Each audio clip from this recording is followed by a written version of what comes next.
तो भगवान की जय, प्यारे कृष्ण कन्हैया लाल की जय। श्री ब्रह्म पुराण।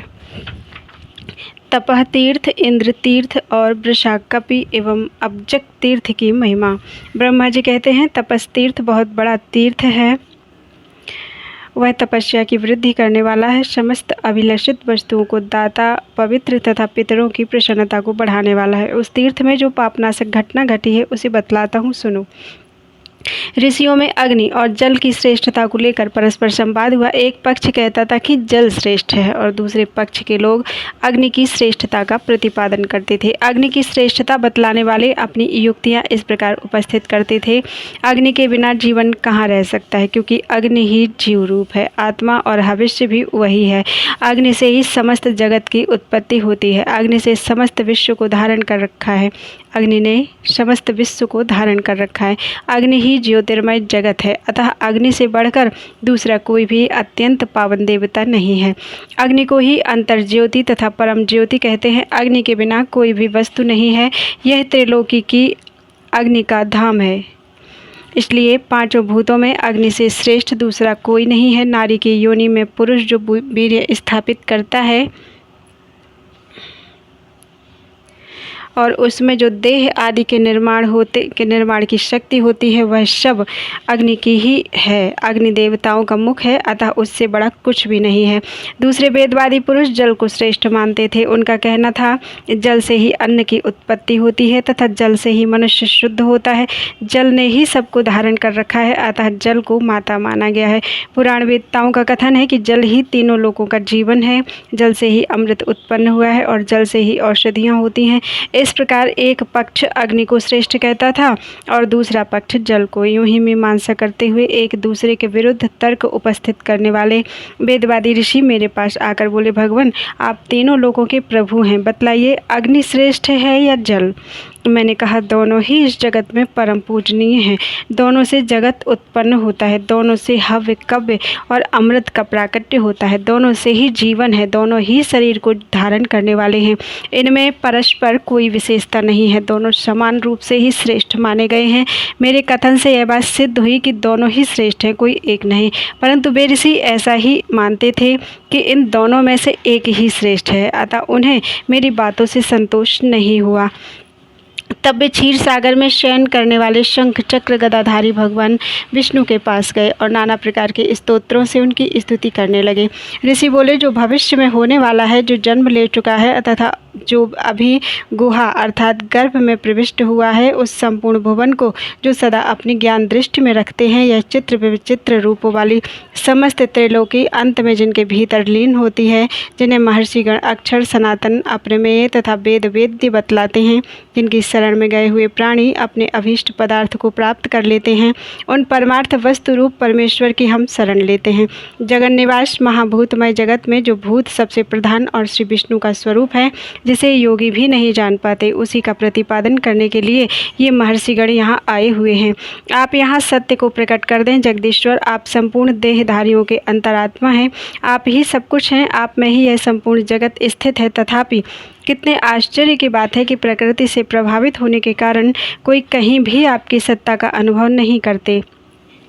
वास्तव में आप बाहर और भीतर सब ओर विद्यमान हैं। संपूर्ण विश्व के रूप में आप ही सब ओर उपलब्ध हो रहे हैं। ऋषियों के इस प्रकार स्तुति करने पर जगत जननी देवी बाक आकाशवाणी ने कहा, तुम लोग तपस्या, भक्ति और नियम के साथ दोनों की आराधना करो। जिसकी आराधना से पहले सिद्धि प्राप्त हो, वही भूत सबसे श्रेष्ठ कहा जाएगा। बहुत अच्छा कहकर संपूर्ण लोकमान्य महर्षि वहाँ से चल दिए। वे थक गए थे। उनका अंतःकरण खिन्न हो रहा था। उन्होंने उत्तम वैराग्य का आश्रय लिया और तपस्या करने का दृढ़ संकल्प लेकर वे सब लोग त्रिभुवन को पवित्र करने वाली जगत जननी गौतमी के तट पर आए और जल देवता तथा अग्नि देवता की पृथक पृथक पूजा करने को उद्यत हुए। जो अग्नि के पूजक थे, वे जल के पूजन में प्रवृत्त हुए। उस समय वहाँ वेदमाता दैवी वाणी सरस्वती ने फिर कहा, जल से ही शुद्धि होती है। जो अग्नि के पूजक हैं तो वे विचार तो करें, बिना जल का पूजन कैसा? जल होने पर ही मनुष्य सब कर्मों के अनुष्ठान का अधिकारी होता है।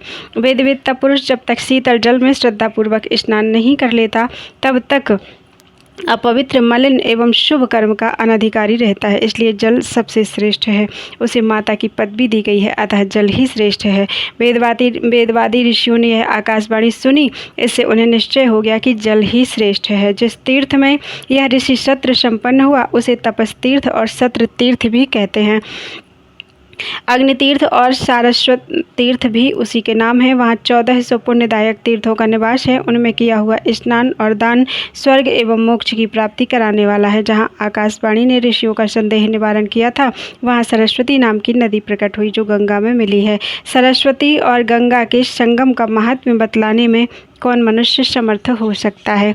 गौतमी तट पर इंद्र तीर्थ के नाम से जो प्रसिद्ध तीर्थ है, वही वृषाकपि तीर्थ भी है। उसे ही फेना संगम, हनुमत तीर्थ तथा अब्जक तीर्थ भी कहते हैं। वहाँ भगवान त्रिविक्रम का निवास है। उस तीर्थ में स्नान और दान करने से संसार में लौटना नहीं पड़ता।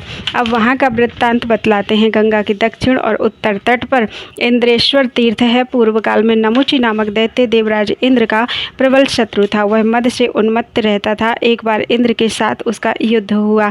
इंद्र ने फेन से उसका मस्तक काट डाला। वह वज्र रूपधारी फेन शत्रु का मस्तक काटने के पश्चात गंगा की दक्षिण तट पर गिरा और पृथ्वी को छेद कर रसातल में समा गया। रसातल में जो गंगा जी का जल है, वह संपूर्ण विश्व को पवित्र करने वाला है। वज्र ने पृथ्वी को छेद कर जो मार्ग बना दिया था, उसी मार्ग से वह पाताल गंगा का जल पृथ्वी के ऊपर निकल आया। उसी को फेना नदी कहते हैं। गंगा जी के साथ जो उसका पवित्र संगम हुआ था, वह संपूर्ण विश्व में विख्यात है। गंगा यमुना के संगम की भांति वह भी समस्त पापों का नाश करने वाला है। वहाँ स्नान करने मात्र से हनुमान जी की उपमाता, जिनका मुख बिलाव का सा हो गया था, उस संकट से मुक्त हुई थी। उस तीर्थ को मार्जार तीर्थ और हनुमत तीर्थ भी कहते हैं। उसका उपाख्यान पहले कहा जा चुका है। अब वृषाकपि और अब्जक तीर्थ की कथा सुनो। हिरण्य नाम से विख्यात एक दैत्यों का पूर्वज था। वह तपस्या करके संपूर्ण देवताओं से अजेय हो गया था। हिरण्य बड़ा भयंकर दैत्य था। उसका बलवान पुत्र महाशनि के नाम से विख्यात था। वह भी देवताओं के लिए सदा दुर्जय था। उसकी स्त्री का नाम पराजिता था। एक बार पराक्रमी महाशनि ने युद्ध के मुहाने पर ऐरावत सहित इंद्र को परास्त किया और उन्हें ले जाकर अपने पिता को सौंप दिया। इंद्र पर विजय पाने के बाद महाशनि ने वरुण को जीतने के लिए उन पर आक्रमण किया, किंतु वरुण बड़े बुद्धिमान थे। उन्होंने महाशनि को अपनी कन्या ब्याह दी।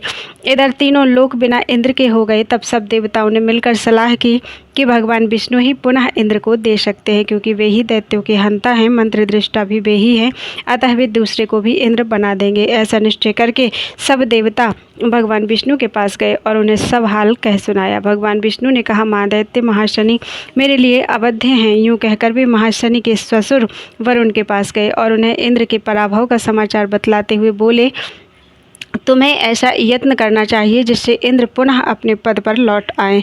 भगवान विष्णु के आदेश से वरुण शीघ्र ही वहां गए। दैत्य ने विनयपूर्वक अपने ससुर से वहां पधारने का कारण पूछा। वरुण ने कहा, महाबाहु, कुछ दिन पहले तुमने इंद्र को परास्त करके रसातल में बंदी बना लिया है। वे देवताओं के राजा हैं, उन्हें लौटा दो। यदि शत्रु को बांधकर फिर छोड़ दिया जाए तो वह सत्पुरुषों के लिए महान कारण होता है।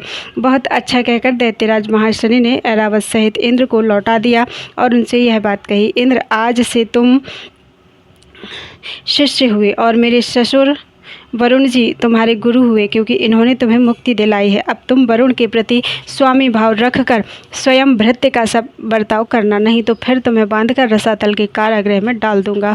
इस प्रकार इंद्र को फटकार कर उसने बारंबार हंसते हुए कहा, जाओ जाओ, वरुण जी का सदा आदर करना। इंद्र अपने घर आए। वे अपमानपूर्ण लज्जा से काले पड़ गए थे। उन्होंने शत्रु द्वारा तिरस्कृत होने की सारी बातें इंद्राणी को कह सुनाई और पूछा, सुमुखी, शत्रु ने मुझसे इस तरह कठोर बातें कही और मेरे साथ ऐसा अनुचित बर्ताव किया, इससे मेरे हृदय में आग लग रही है। तुम ही बताओ कैसे अपने हृदय को शीतल करूं। इंद्राणी ने कहा, बलसूदन, मैं दानवों की उत्पत्ति, पराजय, माया, वरदान तथा मृत्यु सब जानती हूँ। महाशनि को तपस्या से ही यह शक्ति प्राप्त हुई है। तपस्या से कुछ भी असाध्य नहीं है। यज्ञ कर्म से कोई बात असंभव नहीं है। जगन्नाथ भगवान विष्णु तथा विश्वनाथ शिव की भक्ति से कोई भी कार्य ऐसा नहीं है जो सिद्ध न हो सके। नासाध्यमस्ति तपसो नासाध्यम यज्ञ कर्मणः नासाध्यम लोकनाथस्य विष्णुर्भक्त्या हरस्य च। प्राणनाथ, मैंने और भी एक सुंदर बात सुन रखी है। इस कारण कि स्त्रियां ही स्त्रियों के स्वभाव को जानती हैं। प्रभु, भूमि तथा जल की अधिष्ठात्री देवियों के द्वारा कोई भी कार्य असाध्य नहीं है। तपस्या अथवा यज्ञ आदि उन्हीं दोनों के सहयोग से होते हैं। उसमें भी जो तीर्थ भूमि हो वहीं आप चलें। उस स्थान पर भगवान विष्णु तथा शिव जी की पूजा करके संपूर्ण अभीष्ट वस्तुएं प्राप्त कर लेंगे। मैंने यह भी सुना है कि जो स्त्रियां पतिव्रता हैं वे ही सब कुछ जानती हैं। उन्होंने ही चराचर जगत को धारण कर रखा है, पृथ्वी पर धारण कर रखा है। श्रुतमस्ति पुनश्चेदम स्त्रियो याश्च पतिव्रताः ता एव सर्वं जानन्ति धृतं ताभिश्चराचरम। पृथ्वी पर सबसे सारभूत स्थान है दंडक वन। वहाँ जगत जननी गंगा बहती है। वहीं चलकर आप दीन दुखियों की पीड़ा दूर करने वाले जगदीश्वर श्री विष्णु अथवा शिव की आराधना करें। दुख के समुद्र में डूबने वाले अनाथ मनुष्यों को श्री शिव तथा श्री विष्णु अथवा गंगा के सिवा दूसरा कोई कहीं भी शरण देने वाला नहीं है। अतः एकाग्र चित्त होकर पूर्ण प्रयत्न करके आप इनको संतुष्ट करें। मेरे साथ रहकर भक्ति, स्तोत्र तथा तपस्या के द्वारा इनकी आराधना करें। तत्पश्चात भगवान शिव और विष्णु के प्रसाद से आप कल्याण के भागी होंगे। बिना जाने किया हुआ कर्म कर्मनिष्ठ पुरुष को 1 गुना फल देता है।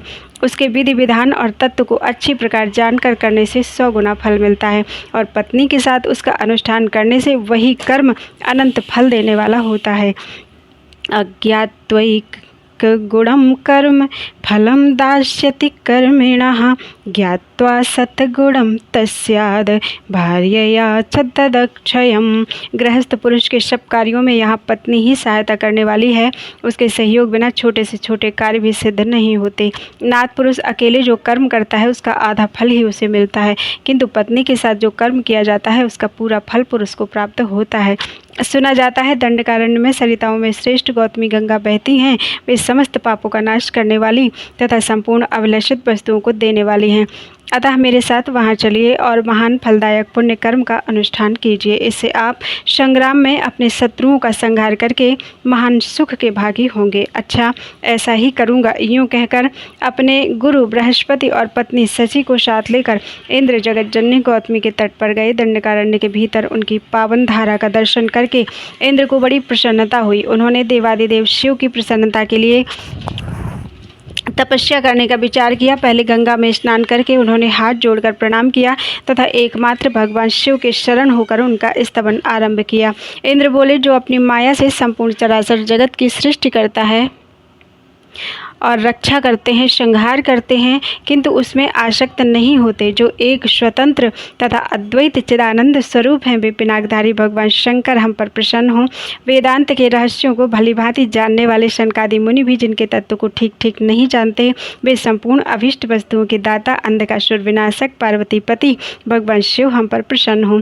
जब पाप, दरिद्रता, लोभ, याचना, मोह और विपत्ति आदि अनंत सांसारिक दुख प्रकट हुए, उनका प्रभाव फैलने लगा और उनसे संपूर्ण जगत व्याप्त हो गया, तब यह सब अवस्था देखकर देवेश्वर महादेव जी बड़े चकित हुए और देवी पार्वती से बोले, लोकेश्वरी, यह संपूर्ण जगत नष्ट होना चाहता है, तुम इसकी रक्षा करो। लोकमाता उमा, तुम सबको शरण देने वाली, उत्तम ऐश्वर्य से युक्त, परम कल्याणमयी तथा संपूर्ण जगत की प्रतिष्ठा हो, वरदायिनी तुम्हारी जय हो। तुम भोग, समाधि, परम मुक्ति, स्वाहा, स्वधा, स्वस्ति, अनादि, सिद्धि, वाणी, बुद्धि तथा अजर अमर हो। मेरी आज्ञा के अनुसार तीनों लोकों में विद्या आदि रूप से तुम रक्षा करती हो। तुमने ही प्रकृति रूप से इस विचित्र त्रिलोकी की सृष्टि की है। शंकर जी के यूं कहने पर उनकी प्राण वल्लभा भगवती उमा उनका आलिंगन करके प्रेमालाप करने लगी और थक कर भगवान के आधे शरीर में लग गई तथा अपने हाथ की अंगुलियों से पसीने का जल पहुँचकर फेंका। उस जल से पहले धर्म का प्रादुर्भाव हुआ, उसके बाद लक्ष्मी प्रकट हुई, फिर दान, उत्तम वृष्टि, सत्व, सरोवर, धान्य, पुष्प, फल, शस्त्र, शास्त्र, ग्रहोपयोगी, अष्ट तीर्थ, वन तथा चराचर जगत का आविर्भाव हुआ। देवी, यह सब पाप रहित सृष्टि थी। भगवती उमा, तुम्हारे प्रभाव से संसार में प्रचुर सुख की वृद्धि हुई, सदा शव और मंगलमय कृत्य शोभा पाने लगे। जगदम्ब, तुम संपूर्ण जगत की स्वामिनी हो और हम भय से डरे हुए हैं, अतः तुम हमारी रक्षा करो। कोई तर्क करते करते मोहित हो जाते हैं और कोई उसी में लीन रहते हैं, परंतु हम तो शिव और शक्ति के सुंदर अद्वैत रूप को सर्वदा नमस्कार करते हैं। इस प्रकार स्तुति करने वाले इंद्र के समक्ष भगवान शंकर प्रकट हुए और बोले, देवराज, तुम क्या चाहते हो? अपना अभीष्ट मनोरथ कहो। इंद्र ने कहा, भगवान, मेरा बलवान शत्रु महाशनि, जो देखने में वज्र के समान भयंकर है, मुझे बांध कर रसातल ले गया था। वहाँ उसने अनेक बार मेरा तिरस्कार किया और वचन रूपी बाणों से बींधता रहा। मेरा यह प्रयत्न उसी का वध करने के लिए है। आप मुझे वह शक्ति प्रदान कीजिए जिससे शत्रु का नाश कर सकूं। जिसने मेरा अपमान किया है उसका नाश करने पर ही मैं अपना नया जन्म मानूंगा। विजय और लक्ष्मी की अपेक्षा कीर्ति ही श्रेष्ठ है। यह सुनकर शिव ने इंद्र से कहा, अकेले मेरे द्वारा तुम्हारे शत्रु का वध नहीं हो सकता, अतः तुम अविनाशी भगवान जनार्दन की भी आराधना करो। सची भी ऐसा ही करें। भगवान नारायण तीनों लोकों के एकमात्र आश्रय हैं, उनकी अनन्य चित्त से उपासना करो। भगवान शिव की आज्ञा से इंद्र गंगा जी के दक्षिण तट पर मुनीश्वर आपस्तंभ के पास गए और उनको साथ लेकर फेना तथा गंगा के पवित्र संगम पर भांति भांति के वैदिक मंत्रों एवं तपस्या के द्वारा भगवान जनार्दन की स्तुति करने लगे। उनकी स्तुति से भगवान विष्णु को बड़ी प्रसन्नता हुई और वे प्रकट होकर बोले, इंद्र, तुम्हें क्या वरदान दूं? वे बोले, मुझे एक ऐसा वीर दीजिए जो मेरे शत्रु का वध कर सके। भगवान ने कहा, दे दिया। फिर तो शिव, गंगा तथा विष्णु के प्रसाद से जल के भीतर से एक पुरुष प्रकट हुआ। उसने भगवान शिव और विष्णु दोनों का स्वरूप धारण किया था। उसके हाथों में चक्र भी था और त्रिशूल भी। उसने रसातल में जाकर इंद्र शत्रु महाशनि का वध किया। उसका नाम अब्जक और वृषाकपि हुआ। वह इंद्र का सखा बन गया। इंद्र स्वर्ग में रहते हुए भी प्रतिदिन वृषाकपि के पास आते थे। उन्हें अन्यत्र आसक्त देख शची के हृदय में प्रणय कोप का उदय हुआ। तब इंद्र ने हंसकर उन्हें सांत्वना देते हुए कहा, प्रिय, मैं अपने शरीर की शपथ खाकर कहता हूँ, मित्रवर वृषाकपि के सिवा और किसी के घर नहीं जाता, अतः तुम्हें मुझ पर संदेह नहीं करना चाहिए। तुम पतिव्रता और मेरी प्रियतमा हो। धर्म करने तथा उचित सलाह देने में मेरी सदा सहायता करती हो, साथ ही संतानवती और कुलीन भी हो। फिर तुम्हारे सिवा दूसरी कौन स्त्री मेरी प्रियतमा हो सकती है? तुम्हारे ही उपदेश से मैं महानदी गौतमी गंगा के तट पर गया और वहाँ भगवान विष्णु, शिव तथा मित्र वृषाकपि के प्रसाद से दुख सागर के पार हुआ और अब यहाँ राज्य से च्युत न होने वाला इंद्र हूँ। यह सब तुम्हारे सहयोग का फल है। जहाँ स्वामी के चित्त का अनुसरण करने वाली पतिव्रता स्त्री हो, वहाँ कौन सा कार्य असाध्य है? वहाँ तो मोक्ष भी दुर्लभ नहीं है। फिर अर्थ काम आदि की तो बात ही क्या है। पत्नी भी परम मित्र है। वह लोक और परलोक दोनों में हितकारिणी होती है। पत्नी भी यदि कुलीन, प्रिय बोलने वाली, पतिव्रता, रूपवती, गुणवती तथा संपत्ति और विपत्ति में समान रूप से साथ देने वाली हो तो उसके द्वारा स्त्रीलोकी में कुछ भी असाध्य नहीं है। प्रिय, तुम्हारी बुद्धि से ही मुझे यह मंगलमय अवसर प्राप्त हुआ। अब तुम जो कहो वही मुझे करना है और कुछ नहीं। परलोक और धर्म के लिए उत्तम पुत्र के समान कोई सहायक नहीं है। संकट में पड़े हुए पुरुष के लिए स्त्री के समान दूसरी कोई औषधि नहीं है। निःश्रेयस पद की प्राप्ति तथा पाप से मुक्ति कराने के लिए गंगा के समान कोई नदी नहीं है। धर्म, अर्थ, काम और मोक्ष की सिद्धि तथा पाप से छुटकारा पाने के लिए श्री शिव और विष्णु के एकत्व ज्ञान से बढ़कर दूसरा कोई साधन नहीं है। पतिव्रते, तुम्हारी बुद्धि से तथा श्री शिव, श्री विष्णु और श्री गंगा के प्रसाद से मुझे यह सब अभीष्ट वस्तु प्राप्त हुई है। मैं समझता हूँ मेरे मित्र के बल से अब यह इंद्रपद स्थिर रहेगा। तीर्थों में गौतमी गंगा और देवताओं में भगवान विष्णु और शिव श्रेष्ठ हैं। इन्हीं की कृपा से मुझे सब मनोवांछित वस्तुएं प्राप्त हुई हैं। त्रिलोक विख्यात तीर्थ मेरी प्रसन्नता को बढ़ाने वाला है, अतः मैं क्रमशः संपूर्ण देवताओं से यह प्रार्थना करता हूँ, महर्षिगण, गंगा, विष्णु तथा शिव भी मेरी प्रार्थना का अनुमोदन करें। देवताओं, गंगा के दोनों तटों पर एक ओर इंद्रेश्वर तीर्थ है और दूसरी ओर अब्जक तीर्थ है। इंद्रेश्वर में भगवान शिव रहते हैं और अब्जक में साक्षात भगवान विष्णु। वे अपनी उपस्थिति से दंडक वन को पवित्र करते हैं। इनके बीच में जो तीर्थ हैं वे सब पुण्यदायक हैं। उनमें स्नान करने मात्र से सबकी मुक्ति होती है। पापी पाप से मुक्त होते हैं और धर्मात्मा पुरुष अपनी 5-5 पीढ़ी के पितरों सहित परम मोक्ष के भागी होते हैं। यहाँ आकर जो लोग याचकों को तिल भर भी दान करते हैं, वह दान दाताओं के लिए अक्षय होता है तथा मनोवांछित भोग और मोक्ष प्रदान करता है। यहाँ भगवान श्री विष्णु और शिव के उपाख्यान को जानकर स्नान करने से मुक्ति प्राप्त होती है। यह उपाख्यान धन, यश, आयु, आरोग्य और पुण्य की वृद्धि करने वाला है। जो लोग इस तीर्थ के महात्म्य को सुनते हैं और पढ़ते हैं वे पुण्य के भागी होते हैं। उन्हें यही इसी जीवन में भगवान विष्णु और शिव की स्मृति प्राप्त होती है, जो समस्त पाप राशि का संहार करने वाली है तथा जिसके लिए जितेंद्रिय एवं मनोजयी मुनि भी प्रार्थना करते रहते हैं। इंद्र के इस कथन का अनुमोदन करते हुए देवताओं और ऋषियों ने कहा, ऐसा ही होगा। बोलो वृंदावन बिहारी लाल की जय।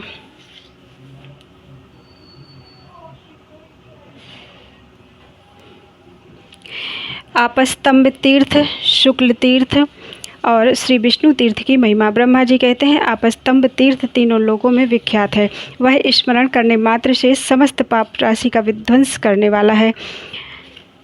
एक मुनि थे, वे परम बुद्धिमान और महायशस्वी थे। उनकी पत्नी का नाम अक्षसूत्रा था। वह पातिव्रत धर्म का पालन करने वाली थी। मुनि के एक पुत्र थे जो करकी नाम से विख्यात थे। वे बड़े विद्वान और तत्ववेत्ता थे। एक दिन उनके आश्रम पर मुनिश्रेष्ठ अगस्त्य जी आए। शिष्यों सहित मुनीश्वर आपस्तंभ ने अगस्त्य जी का पूजन किया और इस प्रकार पूछा, मुनिवर, तीनों देवताओं में कौन पूज्य है? अनादि और अनंत कौन है तथा वेदों में किसका यशोगान किया गया है? महामुनि, यही मेरा संशय है, इसे दूर करने के लिए आप कुछ उपदेश करें। अगस्त्य जी बोले, धर्म, अर्थ, काम और मोक्ष की सिद्धि में शब्द प्रमाण बतलाया जाता है। उसमें भी वैदिक शब्द सबसे श्रेष्ठ प्रमाण है। वेद के द्वारा जिनका यशोगान होता है वे परात्पर पुरुष परमात्मा है। जो मृत्यु के अधीन होता है उसे अपर अर्थात क्षर पुरुष जानना चाहिए और जो अमृत है उसे पर अक्षर पुरुष कहते हैं। अमृत के भी दो स्वरूप हैं, मूर्त और अमूर्त। जो अमूर्त अर्थात निराकार हैं उसे परब्रह्म जानना चाहिए और मूर्त को अपर ब्रह्म कहते हैं। गुणों की व्यापकता के अनुसार मूर्ति के भी तीन भेद हैं, ब्रह्मा, विष्णु और शिव। ये एक होते हुए भी तीन कहलाते हैं। इन तीनों देवताओं का भी वेद्य तत्व एक ही है, उसे ही परब्रह्म कहते हैं। गुण और कर्म के भेद से एक की ही अनेक रूपों से अभिव्यक्ति होती है। लोगों का उपकार करने के लिए एक ही ब्रह्म के तीन रूप हो जाते हैं। जो इस परम तत्व को जानता है वही विद्वान है, दूसरा नहीं। जो इन तीनों में भेद बतलाता है उसे लिंग भेदी कहते हैं, उसके लिए कोई प्रायश्चित नहीं है। लोकानां उपकारार्थम आकृति त्रितयं भवेत् यतस्तत्त्वं वेत्ति परमं स च विद्वानं चेतरः तत्रयो भेदमाचष्टे लिंगभेदी स उच्यते प्रायश्चित्तं न तस्यास्ति यश्चैषां व्याहरेद्भिदम्। तीनों देवताओं के रूप एक दूसरे से भिन्न और पृथक पृथक हैं। संपूर्ण साकार रूपों में पृथक पृथक वेद प्रमाण हैं। जो निराकार तत्व है वह एक है, वह उन तीनों की अपेक्षा उत्कृष्ट माना गया है। आपस्तंभ बोले, इससे मैं किसी निर्णय पर नहीं पहुंच सका। इसमें जो रहस्य की बात है उसे विचार कर बतलाइए। अगस्त्य जी ने कहा, यद्यपि इन तीन देवताओं में परस्पर कोई भेद नहीं है तथापि सुख स्वरूप शिव से ही संपूर्ण सिद्धियाँ प्राप्त होती हैं। मुने, पराभक्ति के साथ भगवान शिव की ही आराधना करो। दंडकारण्य में गौतमी के तट पर भगवान शिव समस्त पाप राशि का निवारण करते हैं। महर्षि अगस्त्य की यह बात सुनकर आपस्तंभ मुनि को बड़ी प्रसन्नता हुई। उन्होंने गंगा में जाकर स्नान किया और व्रत पालन का नियम लेकर भगवान शंकर का स्तवन करना आरंभ किया। आपस्तंभ बोले, जो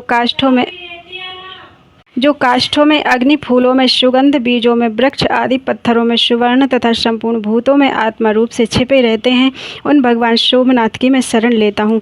जिन्होंने खेल खेल में ही इस विश्व की रचना की, जो तीनों लोकों की भरण पोषण करने वाले तथा उसके रचयिता हैं, संपूर्ण विश्व जिनका स्वरूप है और जो सत असत से परे हैं, उन भगवान सोमनाथ की मैं शरण लेता हूँ। जिनका स्मरण करने से देहधारी जीव को दरिद्रता के महान अभिशाप और रोग आदि स्पर्श नहीं करते तथा जिनकी शरण में गए हुए मनुष्य अपनी अभीष्ट वस्तु को प्राप्त कर लेते हैं, उन भगवान सोमनाथ की मैं शरण लेता हूँ। जिन्होंने पहले तीनों वेदों में वर्णित धर्म का साक्षात्कार करके उसमें ब्रह्मा आदि देवताओं को नियुक्त किया और इस प्रकार जिन्होंने 2 शरीर धारण किए, उन भगवान सोमनाथ की मैं शरण लेता हूँ। नमस्कार, मंत्रोच्चारण पूर्वक हवन किया हुआ हविष्य तथा श्रद्धा पूर्वक किया हुआ पूजन, ये सब जिनको प्राप्त होते हैं तथा संपूर्ण देवता जिनकी दी हुई हवि को ग्रहण करते हैं, उन भगवान सोमनाथ की मैं शरण लेता हूँ। जिनसे बढ़कर दूसरी कोई उत्तम वस्तु नहीं है, जिनसे बढ़कर अत्यंत सूक्ष्म भी कोई नहीं है तथा जिनसे बढ़कर महान से महान वस्तु भी दूसरी नहीं है, उन भगवान सोमनाथ की मैं शरण लेता हूँ।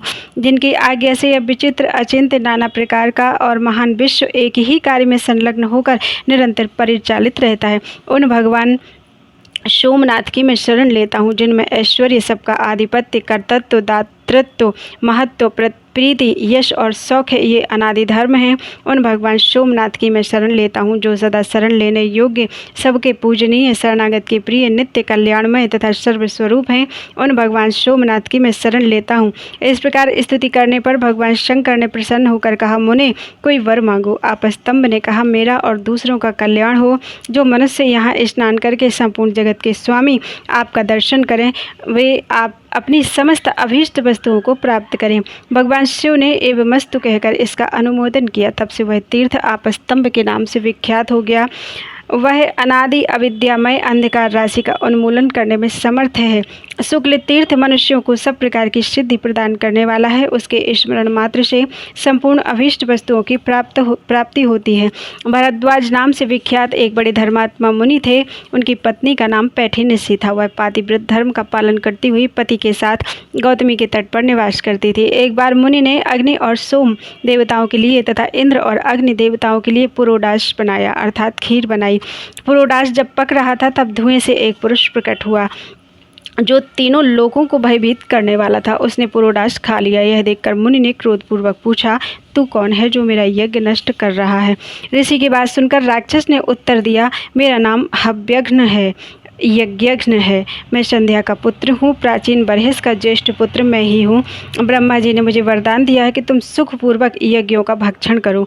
मेरा छोटा भाई कली भी बलवान और अत्यंत भीषण है। मैं काला और मेरे पिता काले, मेरी माँ काली तथा मेरा छोटा भाई भी काला ही है। मैं कृतांत बनकर यज्ञ का नाश और यूप का छेदन करूँगा। भरद्वाज ने कहा, तुम मेरे यज्ञ की रक्षा करो क्योंकि यह प्रिय एवं सनातन धर्म है। मैं जानता हूँ तुम यज्ञ का नाश करने वाले हो, तो भी मेरा अनुरोध है कि तुम ब्राह्मणों सहित मेरे यज्ञ की रक्षा करो। यज्ञज्ञ ने कहा, भारद्वाज तुम संक्षेप से मेरी बात सुनो। पूर्व काल में देवताओं और दानवों के समीप ब्रह्मा जी ने मुझे शाप दिया। उस समय मैंने लोक पितामह ब्रह्मा जी को प्रार्थना करके प्रसन्न किया। तब उन्होंने कहा, जब श्रेष्ठ मुनि तुम्हारे ऊपर अमृत का छींटा दें तब तुम शाप से मुक्त हो जाओगे। इसके सिवा और कोई उपाय नहीं है। ब्राह्मण, जब आप ऐसा करेंगे तब आपकी जो इच्छा होगी वह सब पूर्ण होगी। यह बात कभी मिथ्या नहीं हो सकती। भरद्वाज ने फिर कहा, महामते तुम मेरे सखा हो, अतः जिस उपाय से यज्ञ की रक्षा हो वह बताओ, मैं उसे अवश्य करूंगा। देवताओं और दैत्यों ने एकत्रित होकर कभी क्षीर समुद्र का मंथन किया था। उस समय बड़े कष्ट से उन्हें अमृत मिला। वही अमृत मुझे कैसे सुलभ हो सकता है? यदि तुम प्रेमवश प्रसन्न हो तो जो सुलभ वस्तु हो वही मांगो। ऋषि की यह बात सुनकर राक्षस ने प्रसन्नतापूर्वक कहा, गौतमी, गंगा का जल अमृत है, सुवर्ण अमृत कहलाता है, गाय का घी भी अमृत है और सोम को भी अमृत ही माना जाता है। इन सब के द्वारा मेरा अभिषेक करो, अर्थात अथवा गंगा का जल, घी और सुवर्ण, इन तीनों वस्तुओं से ही अभिषेक करो। सबसे उत्कृष्ट एवं दिव्य अमृत है गौतमी गंगा का जल। यह सुनकर भरद्वाज मुनि को बड़ा संतोष हुआ।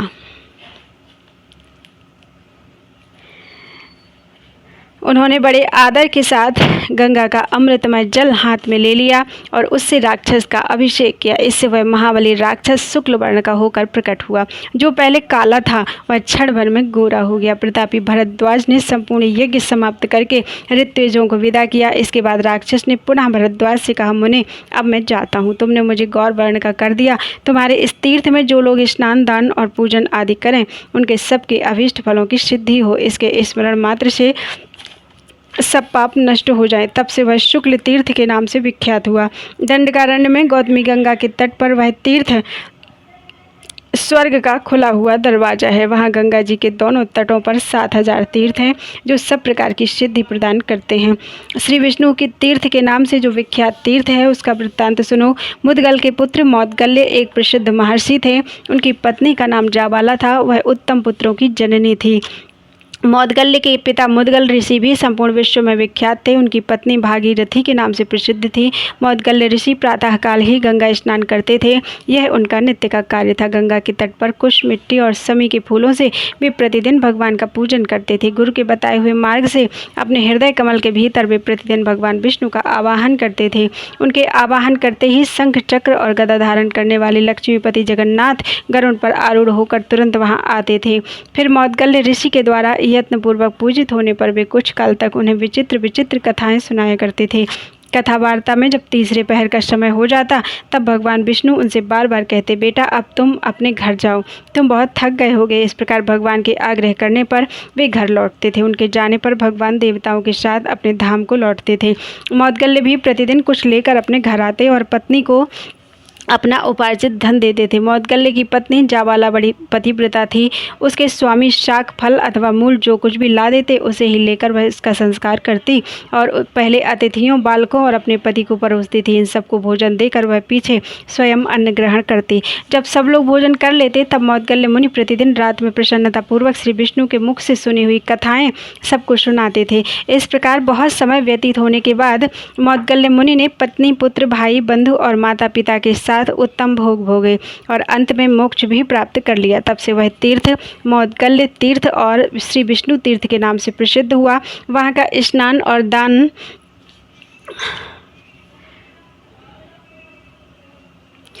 भोग एवं मोक्ष देने वाला है। यदि किसी तरह उस तीर्थ का नाम श्रवण कर लिया जाए अथवा उसका स्मरण ही हो जाए तो भगवान विष्णु प्रसन्न होते हैं और वह मनुष्य पापों से मुक्त होकर सुखी हो जाता है। वहाँ गौतमी के दोनों तटों पर 11,000 तीर्थ हैं जो स्नान, दान और जप आदि करने से सब पदार्थ देने वाले हैं। बोलो वृंदावन बिहारी लाल की जय।